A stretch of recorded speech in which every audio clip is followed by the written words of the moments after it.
네, 안녕하세요. 길벗 어린이 편집부입니다. 오늘은 아름드리 미디어에서 나온 나는 나에게 잊히는 것이 싫어서 일기를 썼다의 북토크로 오랜만에 인사를 드리는데요.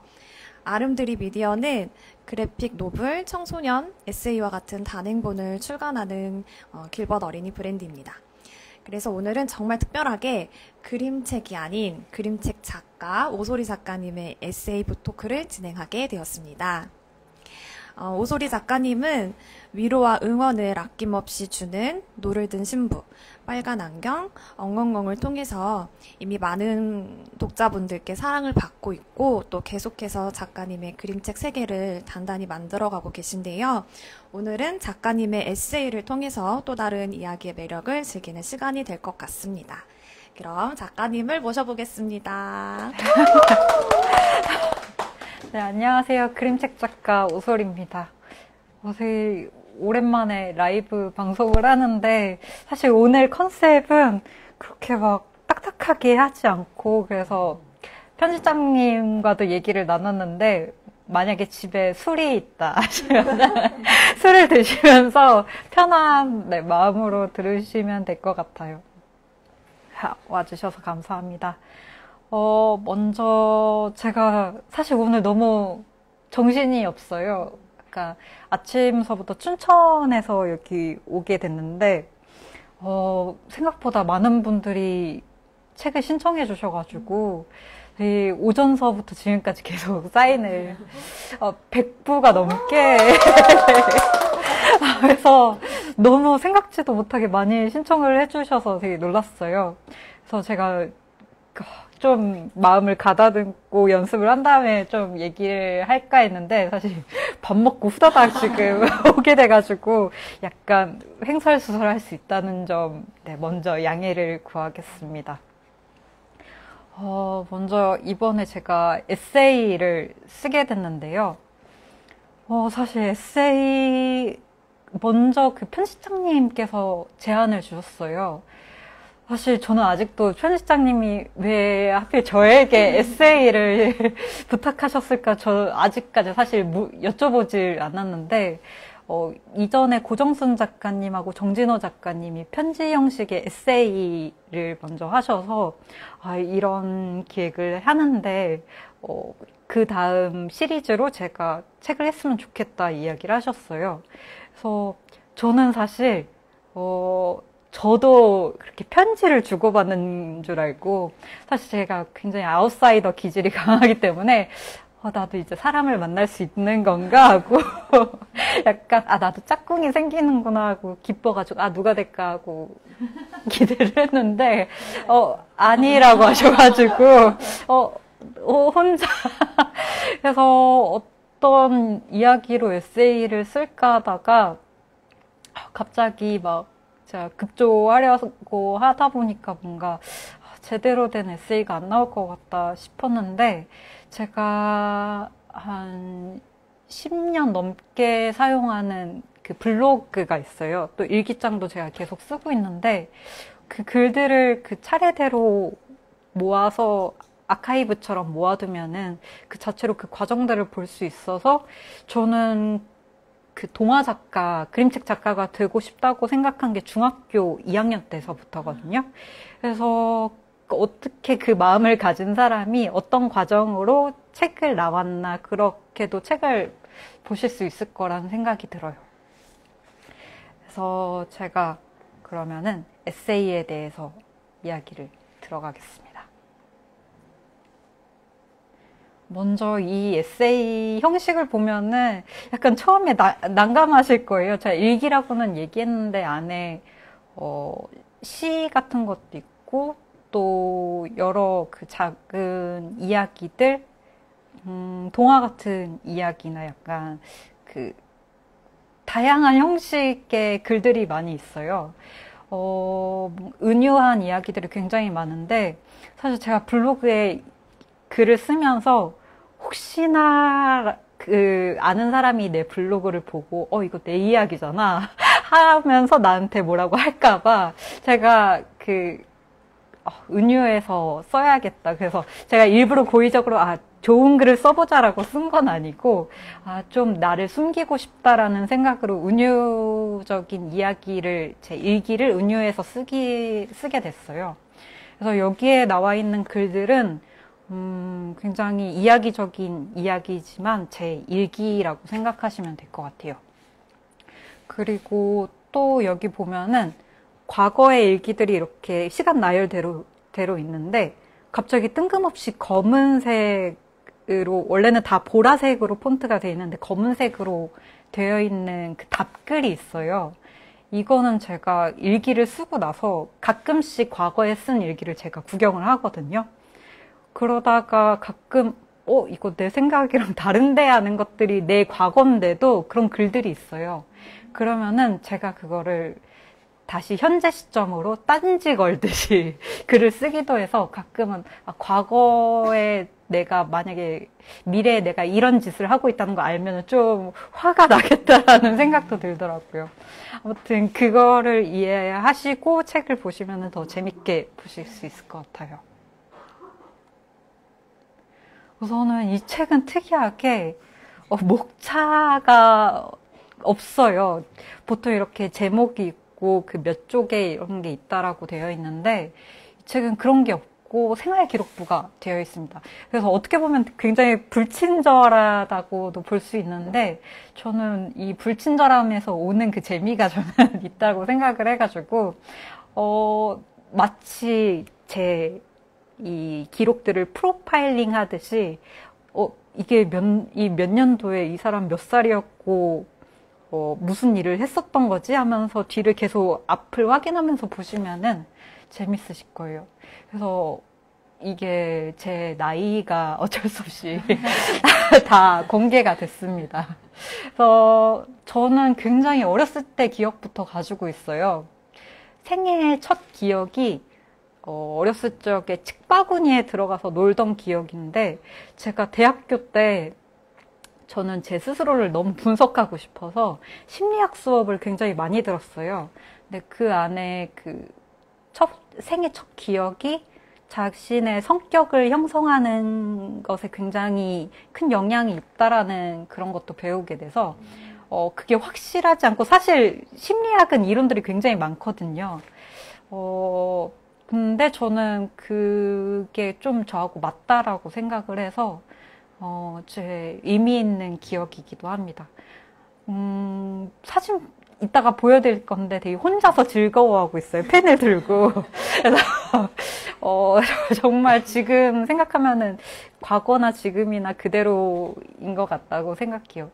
그래서 여기 생활 기록부를 보면 1살 때서부터 20살 때까지 나눠져 있어요. 20살까지 끊어져 있고, 그리고 21살, 2010년서부터 지금 현재까지 이렇게 나눠져 있는데, 제가 한번 일기장을, 중2 때서부터 쓴 일기장을 제가 20살 때 한번 버린 적이 있어요.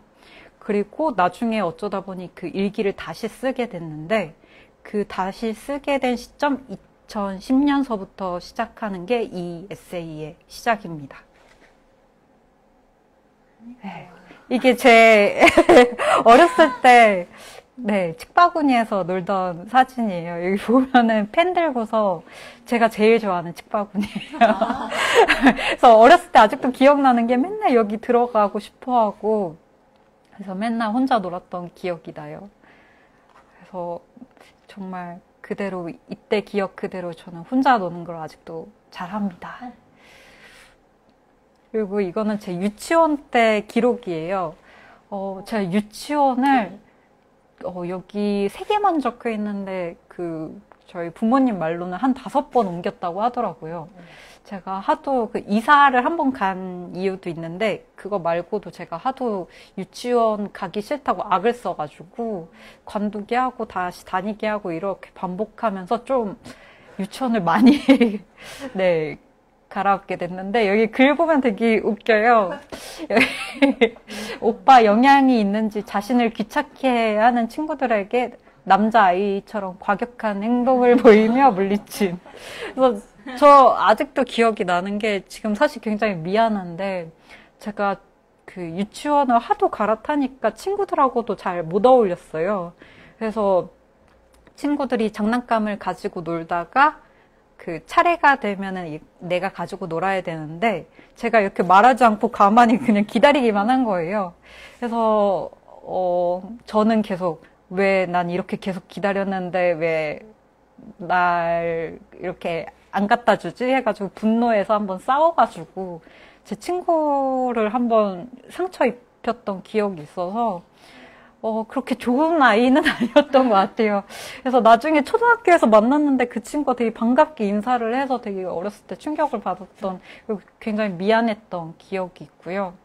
그리고 여기 보면은 굉장히 소극적인 그림을 그리기도 했지만 나중에는 대담하게 표현을 했다라고 이렇게 적혀 있기도 하고, 그리고 행동을 조금 빨리 움직이는 모습을 갖도록 해라. 사실 지금 굉장히 빨라졌는데 저도 가끔 저 이렇게 영상 찍은 거 제 영상 보니까 전 굉장히 지금도 빠르게 말하고 있다라고 생각하는데 영상 보면 되게 느리더라고요.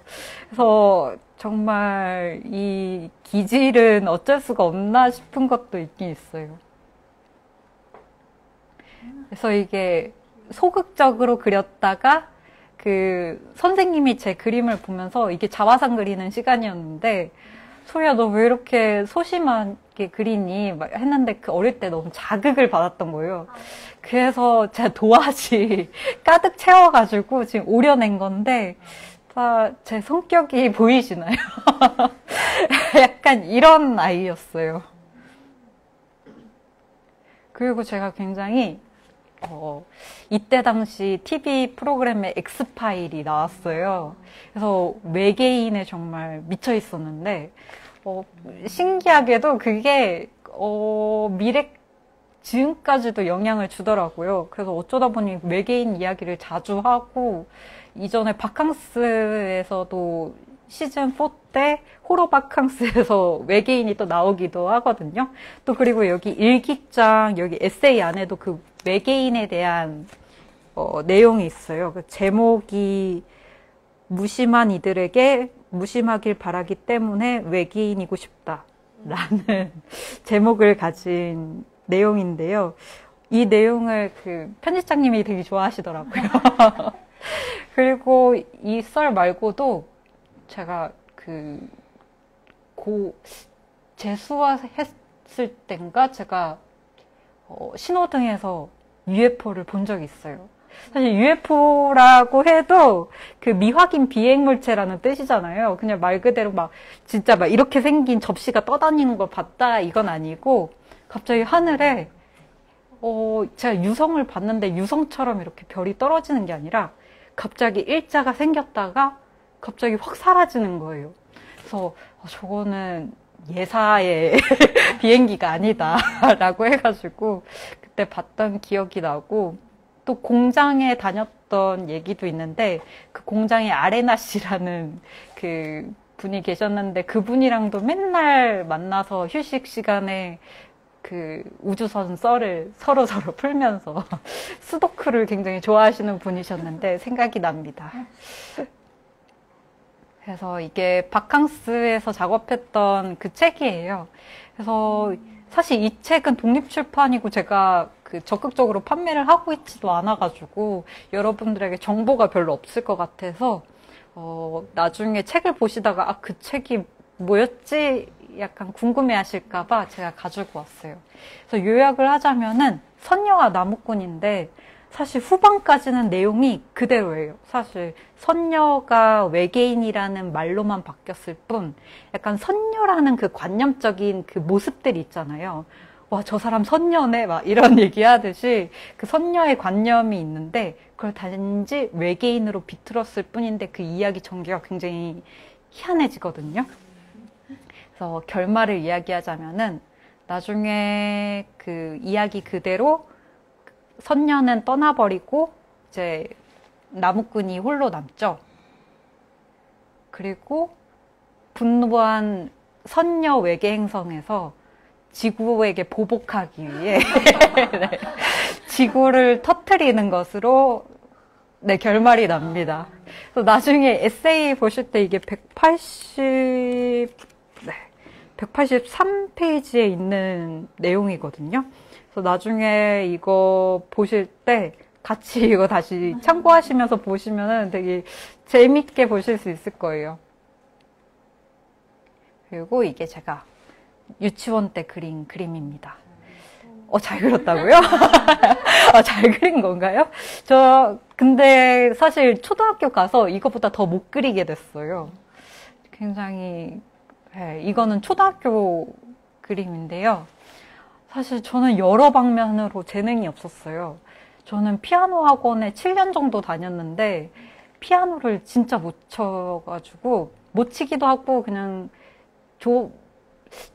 듣는 것만 좋아했어요. 그리고 피아노 밑에서 잠자는 걸 좋아해가지고 맨날 그 피아노 밑에서 자고 있었는데 하도 제가 피아노에 흥미를 못 가지니까 사실 7년 다니면 굉장히 오래됐는데 체르니 100도 못 되고 흥미를 최대한 선생님이 주시려고 소리야 너는 캐롤송을 쳐라 해가지고 365일 여름에도 캐롤을 그래서 아직도 사실 겨울을 굉장히 좋아해요. 특히 크리스마스를 좋아하는데 약간 그런 영향으로 제가 노를 든 신부 책에도 그런 나중에 그 결말에 눈을 보러 가죠. 이런 것들이 다 이어지게 되는 것 같아요. 그리고 제가 학원에 다녔을 때도 학교에서도 저는 공부를 정말 못했어요. 이때 당시에는 ADHD라는 그런 게 잘 알려지지 않았을 텐데, 제가 이 상황에 대해서 심리학 교수님이나 다른 뇌과학 교수님하고 상담하면서 얘기하는 게, 뭔가 그때 당시 주의력 결핍 장애였을 가능성이 크다라고 이야기를 하시더라고요. 그래서 제가 정말 집중을 하지 못하고 맨날 딴소리하고 늘 선생님의 분노 대상이었어요. 그래서 성적도 굉장히 낮아서 거의 300명 중에 280등 정도 하고 그래서 학원에 가게 됐는데 학원 선생님도 제가 거의 몇 년을 다녔는데도 결국 선생님 포기하시고 설이야 너는 공부에 재능이 없다. 다른 걸 알아봐라 이렇게 학원에서 그런 말 하기 힘든데 그렇게 이야기를 하시더라고요. 그래서 그럼 나 뭐 좋아하지? 하면서 그림을 생각했는데 사실 그림도 제가 그림을 그려야겠다 생각했을 때 중학교 미술 선생님한테 이야기를 드렸어요. 그림을 그리고 싶어졌다. 그쪽으로 전공을 하고 싶다 이야기를 했어요. 그래서 저는 꿈을 가졌다는 것만으로도 너무 벅차가지고 그럼 선생님 반응이 소리야 너 대단하다 벌써부터 꿈을 갖다니 막 이럴 줄 알았는데 소리야 넌 재능이 없어 안 돼 이렇게 이야기를 하시는 거예요. 근데 사실 저는 모든 것에 다 재능이 없다는 얘기를 들어가지고 그래서 오히려 더 선택권이 더 많았던 것 같아요. 뭘 선택해도 똑같으니까. 그래서 그 선생님께 우선 말씀드리기 그 전에 2001년 제가 초등학교 5학년 때쯤에 제가 약간 극단적인 시도를 초등학생인데도 극단적인 시도를 한번 했어요. 약간 그게 내용이 그때 당시에 쓴 건 없고, 그거를 나중에 회상하면서 쓰는 게 맨 초입, 도입 부분에 그 내용이 있는데요. 뭔가 다 어느 것에도 재능이 없고, 또 친구들이랑도 잘 못 어울려가지고, 어디에도 불필요한 존재인데 오빠랑도 사이가 안 좋으면서 가족들도 너네가 이렇게 맨날 싸우니까 힘들다 그렇게 얘기하니까 뭔가 제 존재가 난 불필요한 존재다라는 생각을 하게 된 거예요.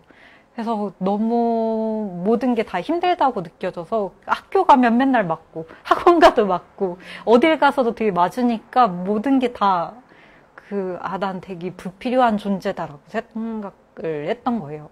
근데 시도를 하고 제가 실패를 했어요. 그 실패를 하고 나니까, 뭔가 너무 더 비참한 거예요. 그렇게 내가 그런 용기도 없다라는 게 너무 비참하게 느껴져서 뭔가 지금 내가 죽음을 선택하지 않은 이유를 찾지 않으면은 난 그냥 그거를 용기가 없는 실패한 사람으로 느껴져서 뭔가라도 되게 붙잡고 싶다라는 생각을 계속 해왔어요. 그러다가 제가 가장 큰 변화를 준 게, 지금 날짜가 잘못 적혀 있는데, 2014년이 아니라 2004년도에 제가 중학교 때, 어떤 한 친구를 만났는데, 그 친구는 굉장히 꿈이 굉장히 많은 친구였어요. 이미 나는 그 친구는 목표를 가지고 있고 글도 굉장히 잘 쓰는 친구여서 근데 그 친구는 이때 당시에 학교 선생님께서 조별 일기를 쓰게 하셨거든요. 그래서 그 친구랑 저랑 같은 조가 된 거예요. 그래서 일기를 돌아가면서 쓰는데 그 친구가 제가 쓴 일기를 보면서 저한테 말을 걸기 시작한 거예요. 그래서 제 글이 되게 매력적이다라고 말해준 친구가 그 친구가 처음이었어요. 그래서 그 친구에 대한 썰도 있는데 2012년 12월 2일에 그 내용을 적었어요. 이 친구가 저한테 1 플러스 1이 뭔지 물어보는 거예요. 혹시 여러분은 1 플러스 1은 뭐예요? 했을 때 뭐라고 대답하시겠어요? 네, 맞아요. 1 창구, 2 다양한데, 저도 그때 당시에, 나름 되게 시니컬한 중학교 2학년이었기 때문에, 이제 알 거 안다, 막 이렇게 생각을 하면서, 분명 내가 2라고 말하면 넌 창문이라고 말하겠지. 내가 창문이라고 하면 넌 2라고 할 거야. 이렇게 생각을 했는데, 그 친구는 굉장히 당당하게 1이라고 말을 하는 거예요. 그래서 저는 그게 너무 그때 당시 충격이었어요. 그러면서, 그래, 1 플러스 1을 1이라고 생각할 수 있는 거지 하면서 제가 상대성 이론? 막 이런 것도 되게 이런 것도 굉장히 좋아해가지고, 막 과학 분야를 막 파고하니까, 이게 수학적 이론으로는 이게 굉장히 맞지 않는 원리인데, 가능하다라는 걸 제가, 뭔가, 이 과정을, 사실 제가 이게 과거의 일이기 때문에 그거를 지금 상상하는 거잖아요. 그래서 제대로 설명을 못할 것 같긴 한데, 아무튼 이때 당시에는, 이거는 분명한 답을 내가 만들어낼 수 있다라는 거를 그 친구를 통해 알게 된 거예요. 그러면서 여기에 뒤에 썰이 있는데, 나중에 나도 그 멋진 말을 하고 싶다라고 생각을 해서, 누군가에게, 이 2012년도에 누군가에게 제가 말을 한 거예요. 그래서, 혹시 그거 알아요? 1 플러스 1은 1이에요. 이렇게 말을 했어요. 근데 어떤 분이, 왜 1이죠? 했는데 갑자기 당황한 거예요. 뭐지? 이거 어떻게 설명하지? 하다가 갑자기 떠오르는 게, 마트 가면은 1 플러스 1 보시죠?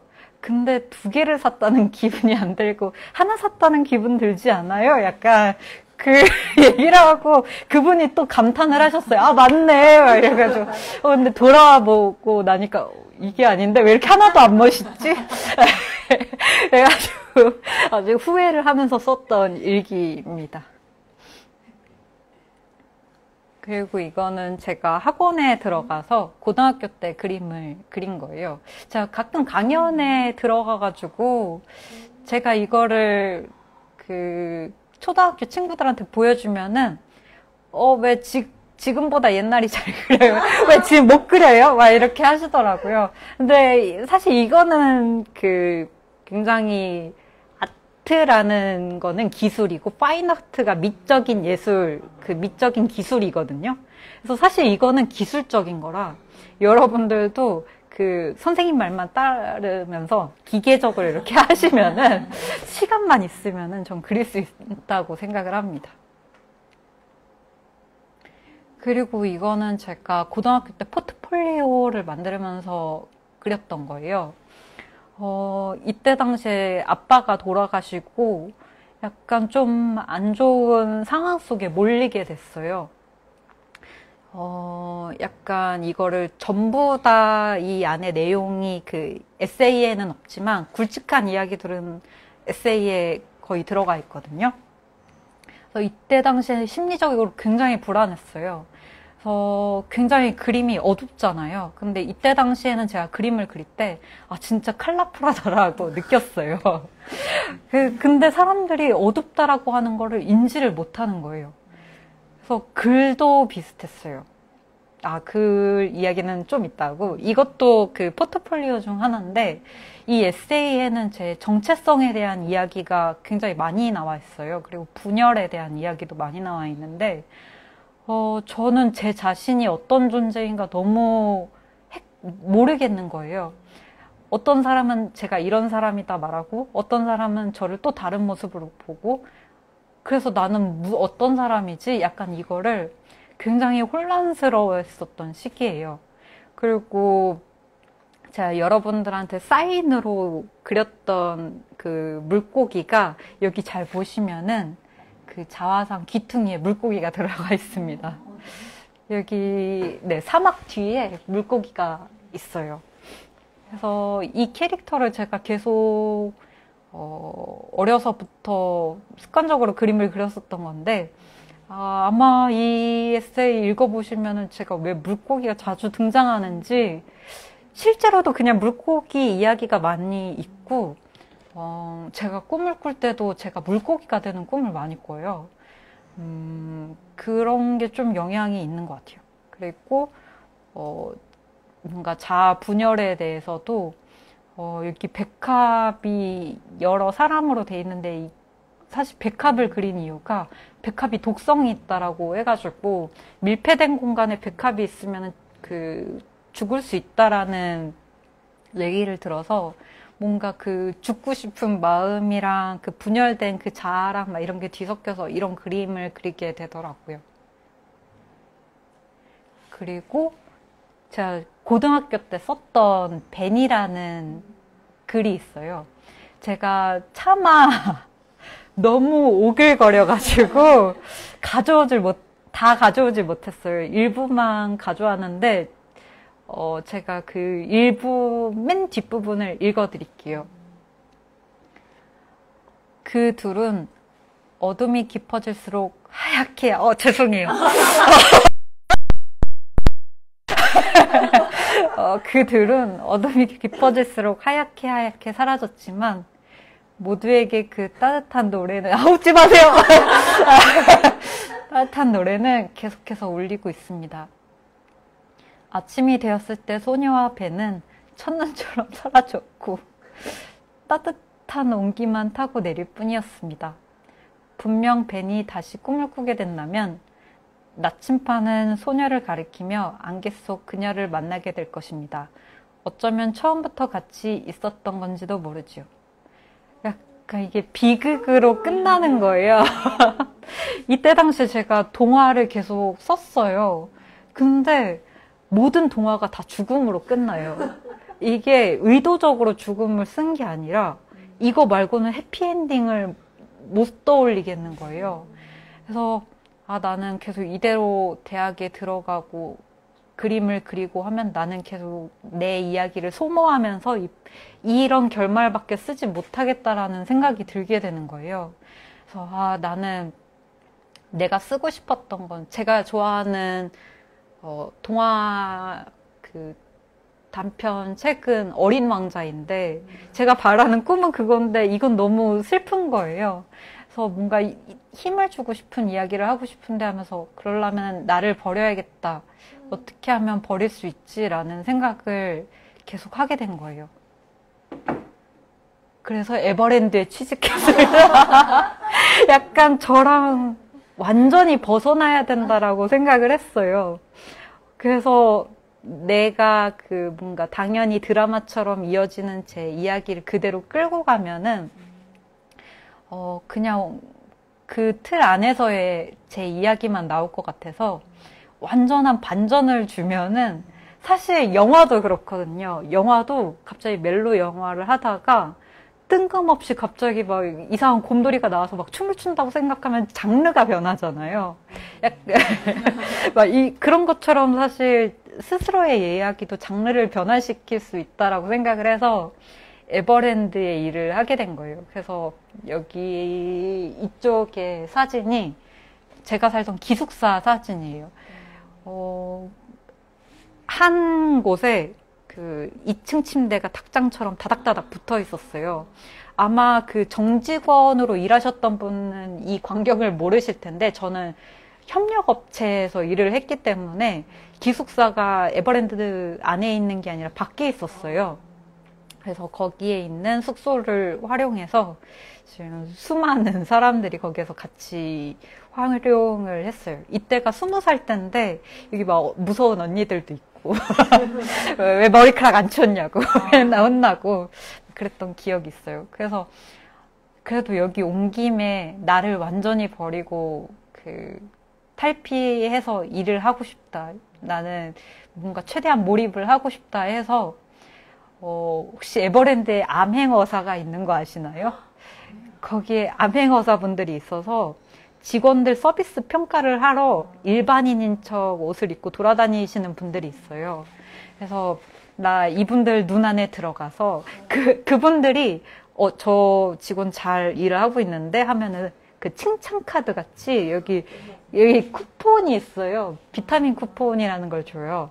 그래서 제가 한 장을 남겨뒀는데 이거를 몇 장 이상 모으면 상품권으로 교환을 해주거든요. 그래서 내가 이걸 받고 말겠다면서 아무도 사람 없는데 혼자 계속 노래 부르면서 그래서 막 아직도 기억이 나요. 막 상호명을 집어넣어서 동요를 막 부르고 막 CM송 막 부르고 막 계속 꽃별 천지 막 이러면서 계속 아직도 계속 기억이 났는데 그러면서 나름 되게 열심히 일을 했습니다. 그리고서 이제 프롤로그를 시작하는데요. 이제 에버랜드를 갔다 오고 나서 제가 원래는 디자인 입시를 배웠는데 나는 회화가로 바꾸고 싶다라는 생각을 해가지고 제 입시를 시작하게 됐어요. 그래서 그게 2010년이었는데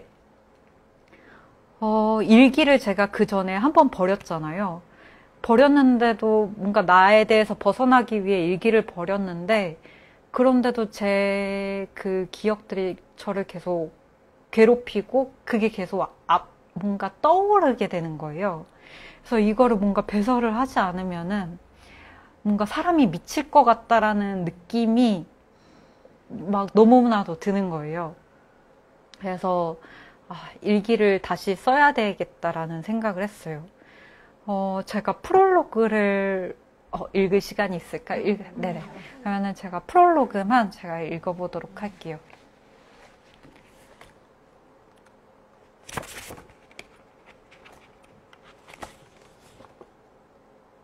초등학교 저학년 때 계곡에서 죽을 뻔한 적이 있다.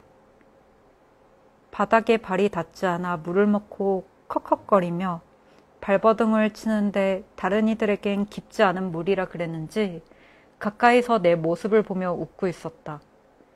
그때 내가 느낀 이질감은 긴 시간 잊히지 않는다.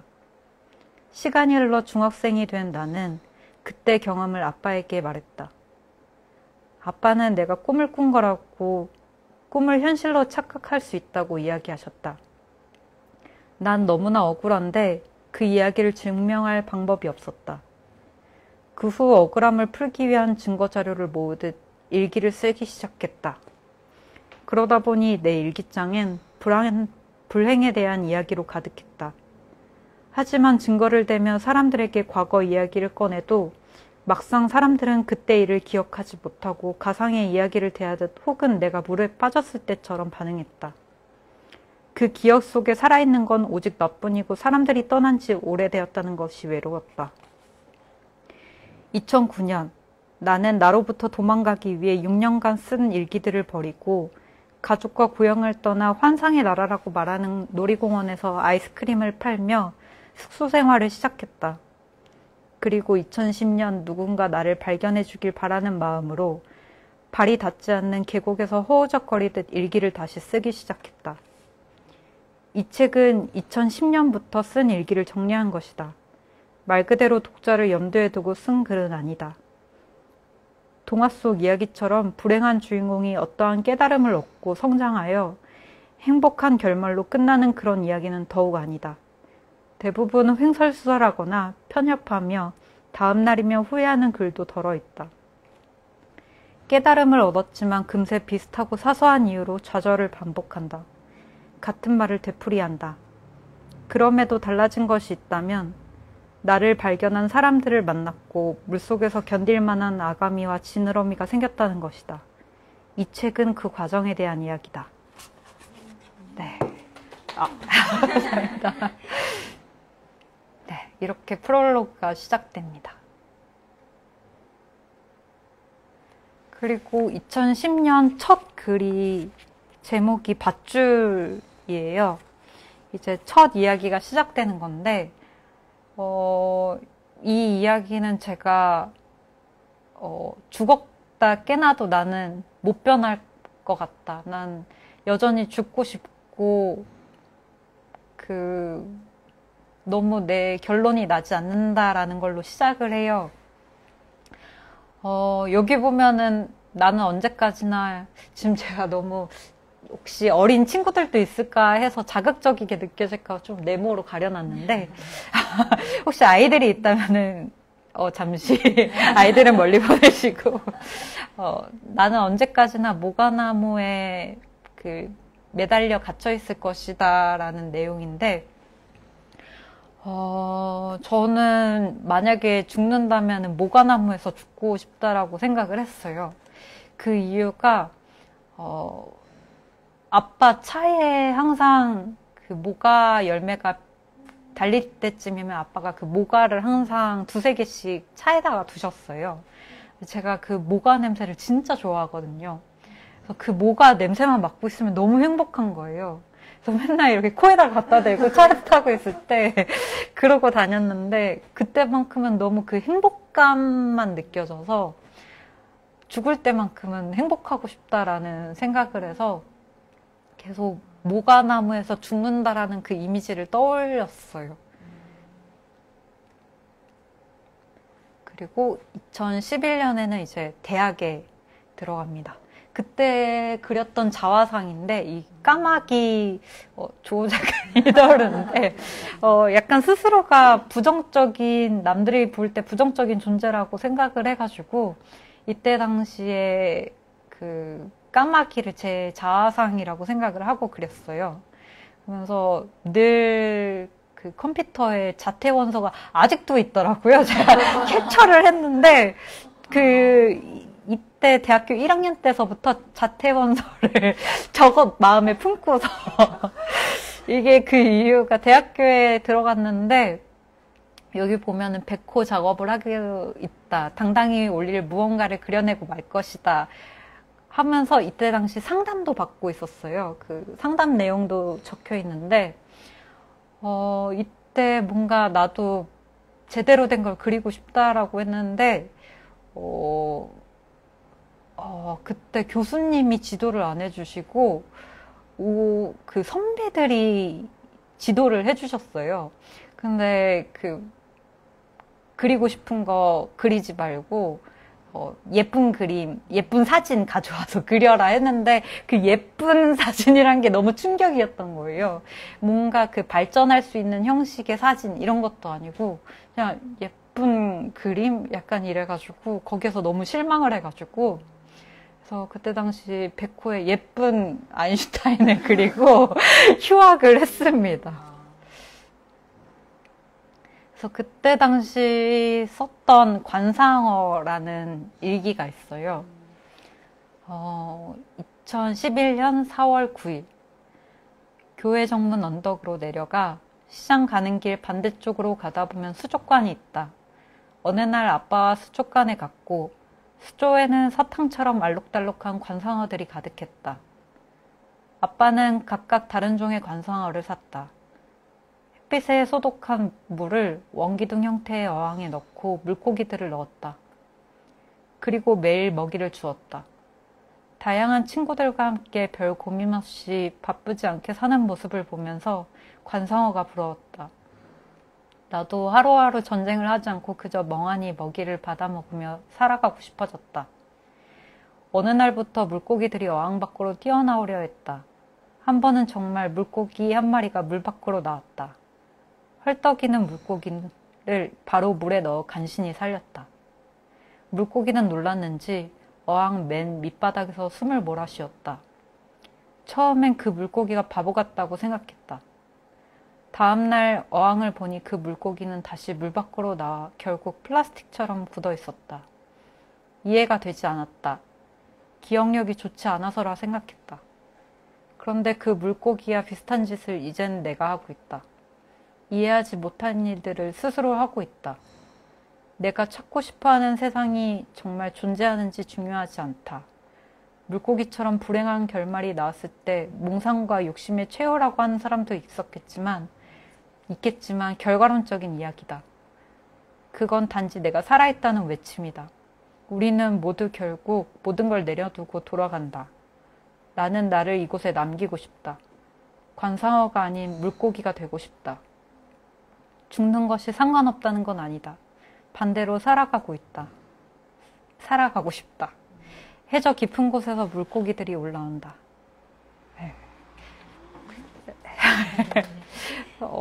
그래서 예쁜 그림을 그리는 존재가 아니라 나를 담고 있는 그림을 그리고 싶었어요.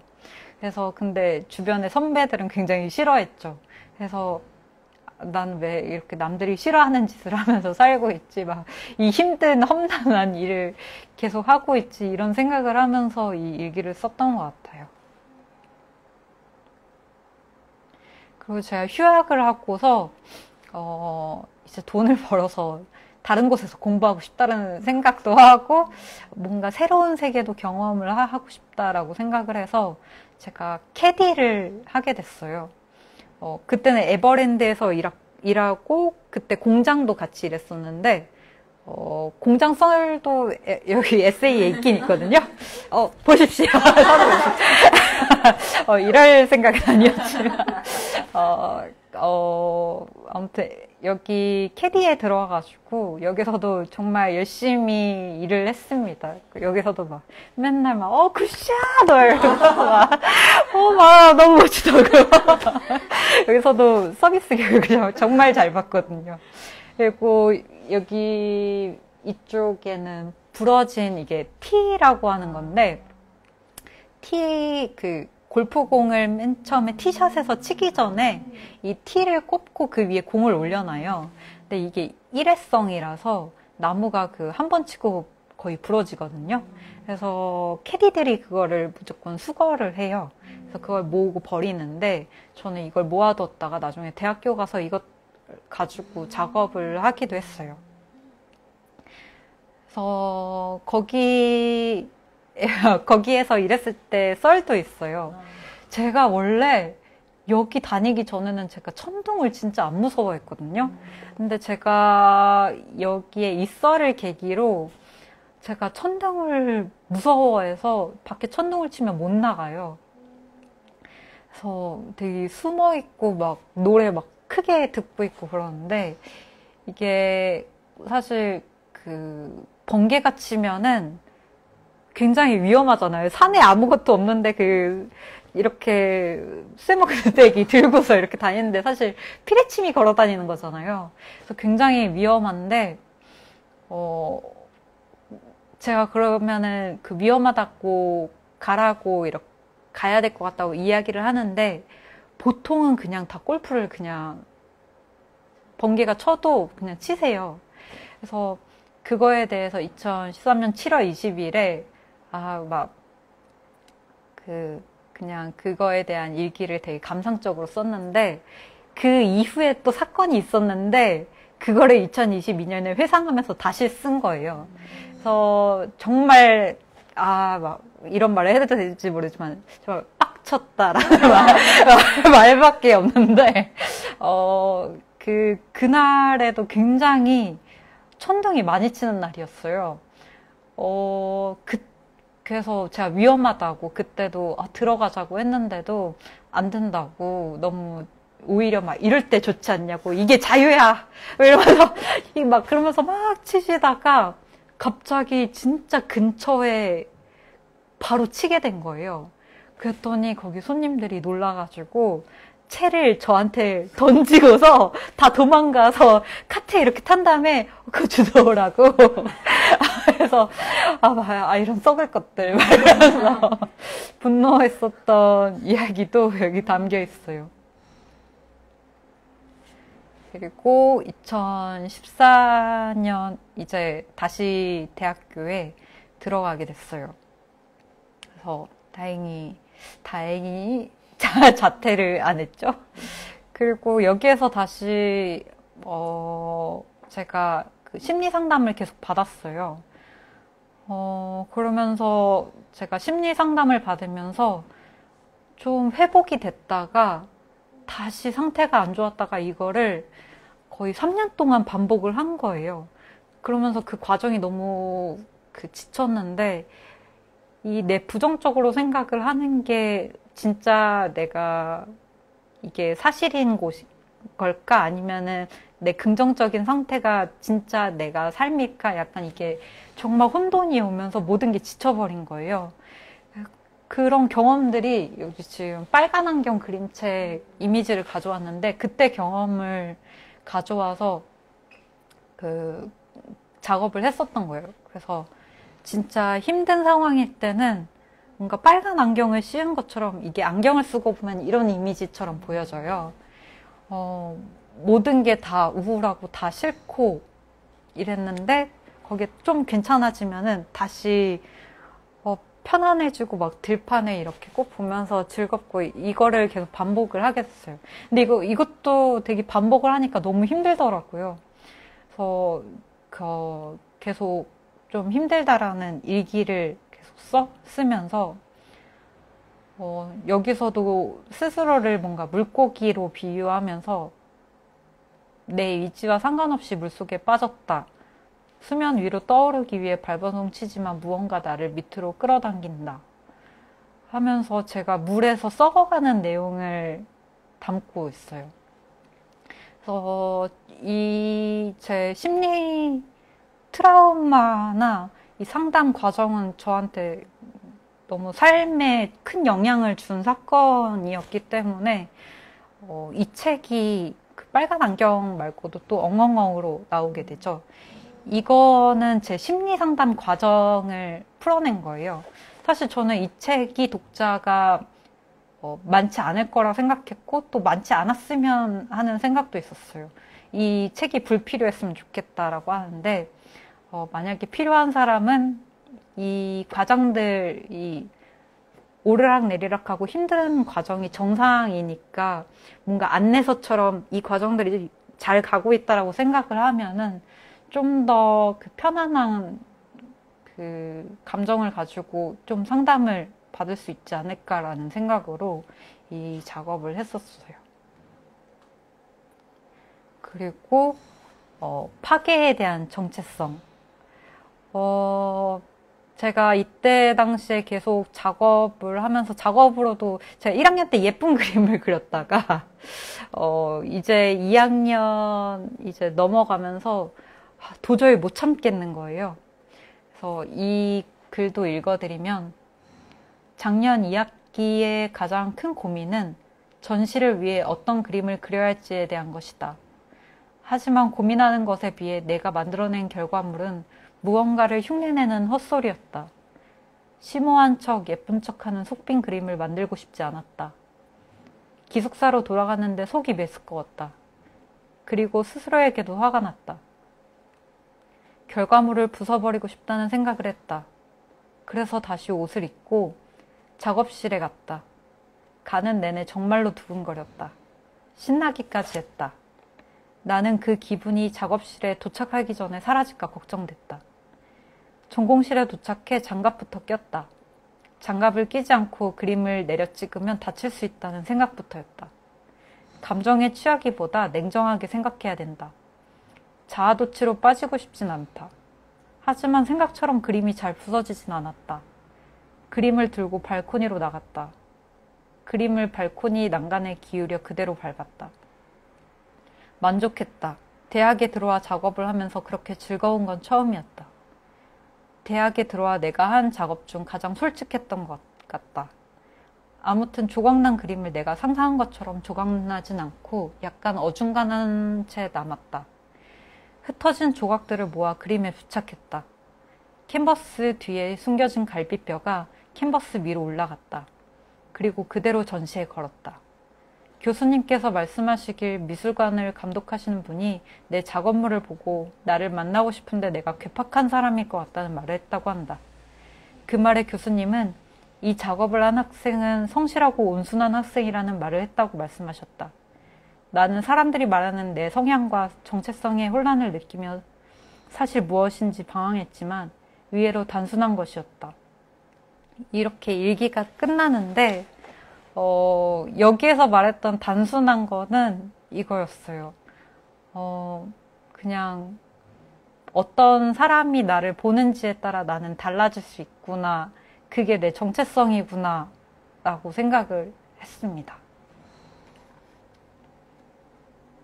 그래서 대학교 때 그냥 작업을 가져왔어요. 수업을 좀 여러 종류를 들었어서 이거는 사진 수업이었고 뭔가 그 시간이나 온도 막 이런 거에 따라서 달라지는 환경 막 이런 거 그때 당시에는 나름 그렇게 생각하면서 작업을 했고 지금 이게 영상이 안 돌아가는데 제가 대학교 화장실에다가 노래방 기계를 설치했어요.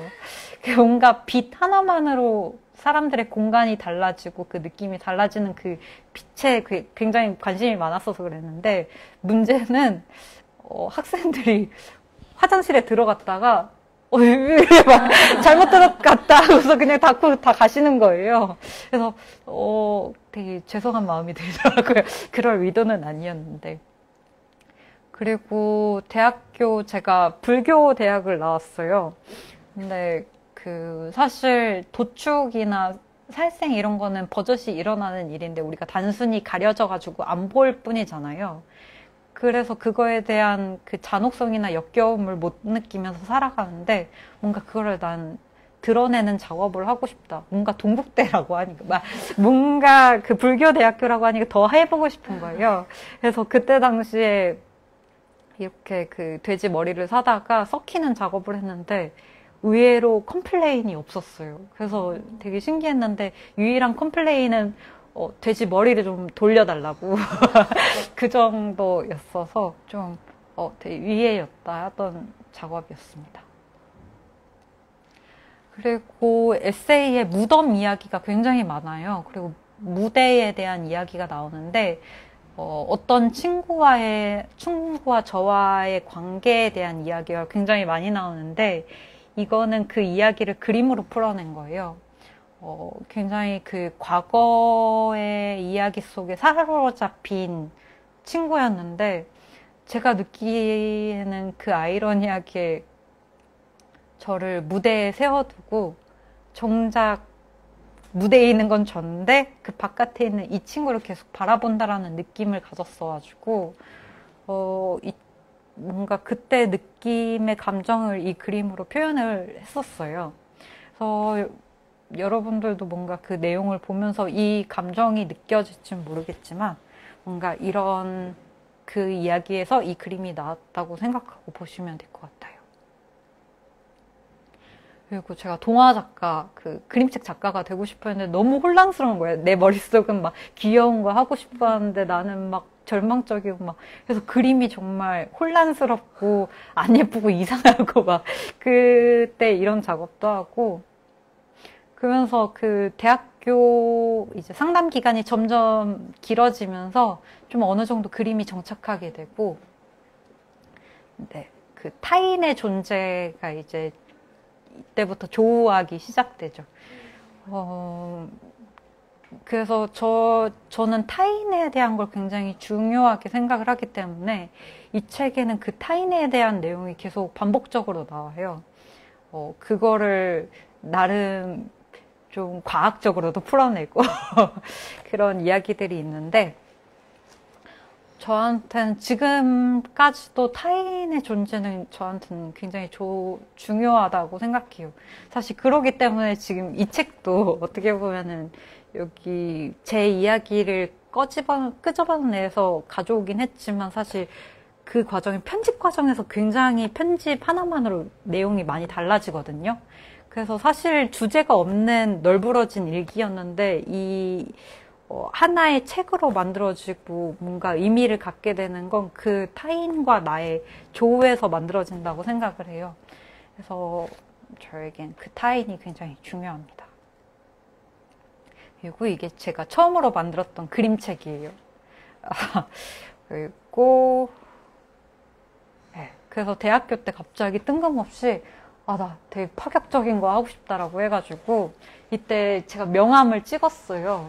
지금 이 번호가 바뀌긴 했는데 이 명함을 찍어내고 또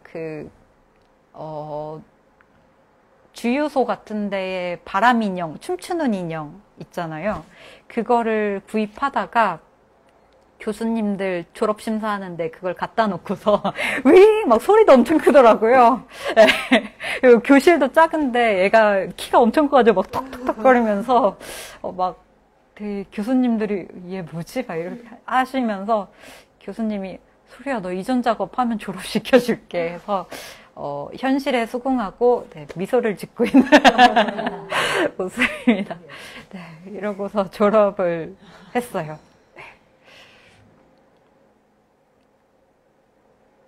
그리고서 제가 그림책 작가 공동체 힐스라는 그림책 그런 학교에 가게 됐어요. 이게 그때 당시에 찍었던 사진인데 사실 제가 지금 있는 데가 문을 열고 들어가면 그 입구에 있는 사실 좌석이라 할 수 없는 둘 곳 없어서 아무데나 짱 박혀놓은 책상에 제가 앉아서 했거든요. 제가 그 사람들하고 같이 있는 걸 너무 못하겠는 거예요. 그리고 너무 적응을 못하니까 귀도 이렇게 헤드셋 끼고서 사람들하고 단절돼가지고 지금 구석에 박혀 있는데, 이때 당시에 이 뒤에 옷도 제가 시장에서 인부님들 그 작업복을 사다가 맨날 입고 가니까 여기에 권혁수 선생님이 계시는데 소리가 그거 좀 그만 입어라. 약간 이러면서 네, 아웃사이더 기질이 크죠. 여기 사실 이 학교가 저한테 의미가 있었던 거는 사실 그림책 이렇게 작업하는 거야 이런 게 아니라 오히려 그 반대로 무엇이든지 그림책이 될 수 있어 라는 거를 저는 이곳을 통해 이해하게 됐어요. 그래서 그때 당시 풍경을 그려봐라 해서 제가 구름을 그렸었던 건데, 그래서 이 그림에 대해 사람들이 좋아하니까 아니 이 작업을 좋아한다고 이걸 구름으로 봐준다고 하면서 이것도 그림책이 될 수 있고 이걸로도 책을 만들 수 있겠구나, 뭔가 여기에서 제 틀이 풀어지기 시작한 것 같아요. 그래서 제가 당시 히스 동기들이라고 생각하고 그렸던 그림이에요. 그 친구들은 이 이야기를 들으면 약간 이렇게 의아할 수도 있지만, 제가 좀 여기 다닐 때 좀 미친 사람처럼 막 갑자기 울고 막 약간 막 정신 나간 사람처럼 굴러가지고 저를 어떻게 기억할지 모르겠지만 저한테는 되게 소중한 사람들이고 되게 의미 있는 과정이었어요. 그래서 그거를 그때 당시 2017년에 장벽들이라는 내용으로 일기를 썼어요. 사람들이 서로 작업에 감탄하고 좋아하고 물어보는 상황들이 나에게는 낯설다. 서로의 작업을 좋아하고 부러워하고 질투하고 울며 혼자 감정으로 끝내는 것이 아니라 상대방에게 직접 말하고 물어보고 대답한다.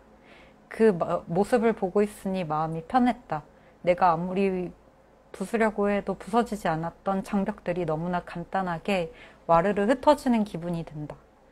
약간 그때 기분이 그대로 남아 있습니다. 그리고 그때 당시에 제가 망원동으로 이사를 갔어요.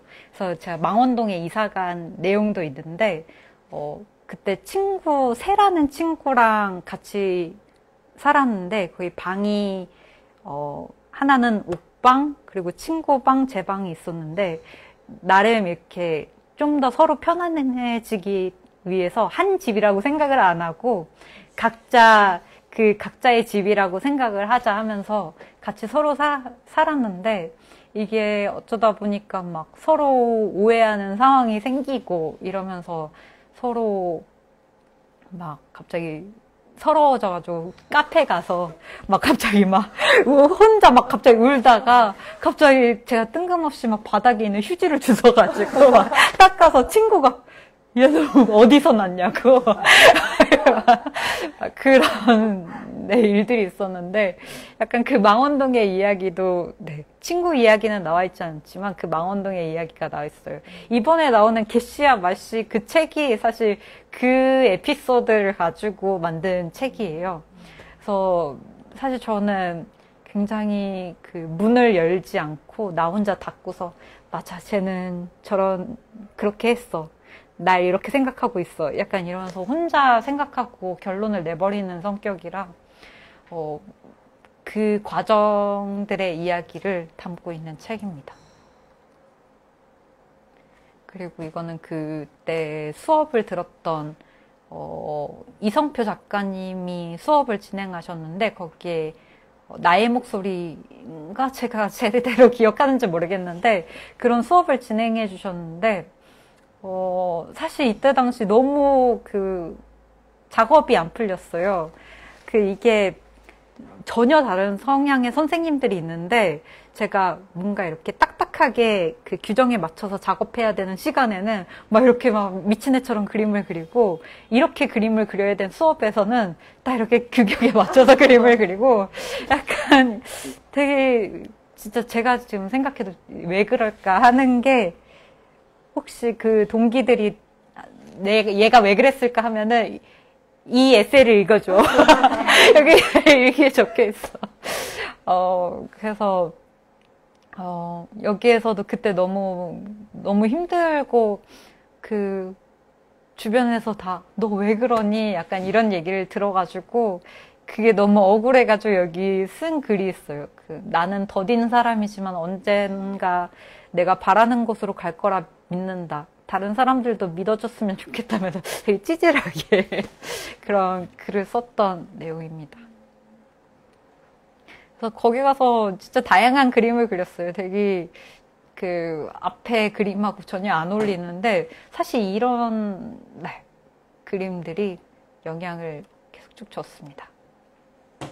그래서 이런 다양한 이야기들 시간이 없어서 죄송해요.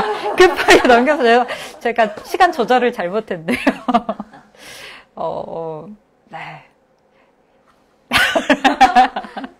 그래서 제가 원래 서울에 살다가 공항이 와가지고 좀 많이 힘들어 했어요. 그러면서 어쩌다 보니 이사 간 곳에 지금 여기 오시영 작가님 작업실인데 이 사진을 쓰면 선배가 욕을 설마 여기 계시진 않겠죠? 그래서 여기에서 되게 이런 경험들도 하면서 되게 많은 위로를 얻었어요. 그래서 여기 제가 많이 공항이 와서 힘들었을 때 이야기도 담고 있어요. 그래서 그림책 여기 선배님 계시네요.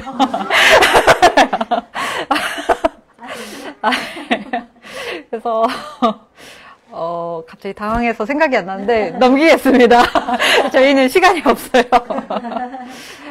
그래서 여기에 엄마가 좋아, 아빠가 좋아에 대한 고찰이 있는데 제가 누군가 이렇게 물어보면은 제가 강연하다가 횡설수설할 때가 있는데 그 이유가 이 질문이 아빠가 좋아, 엄마가 좋아에 대한 질문인데 이 페이지가 8페이지예요.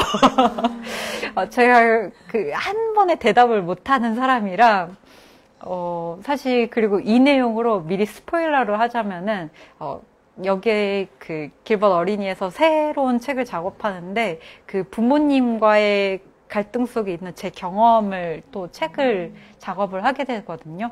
그래서 이 고찰을 읽어보시면은 좀 어느 정도 스포일러가 될 수 있다. 네. 그리고 결국 이 블로그는 이 계약을 하고 나서, 네. 아이들이 해킹당하고 어쩌다 다시 찾게 됐긴 했는데, 아무튼 그간에 수많은 나 놓아주련다. 안녕, 나 알아서 잘 살아라. 그래서 블로그는 이제 끝이 났습니다. 네. 그래서, 이거는 에필로그고요. 그냥 마무리를 하자면 괜찮나요?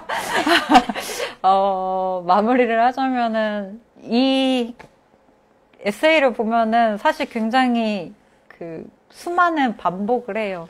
갑자기 죽고 싶다, 살고 싶다, 나 막 비슷한 말을 했다가 모순되는 말을 했다가 하는데 이게 일기를 쓰면 좋은 게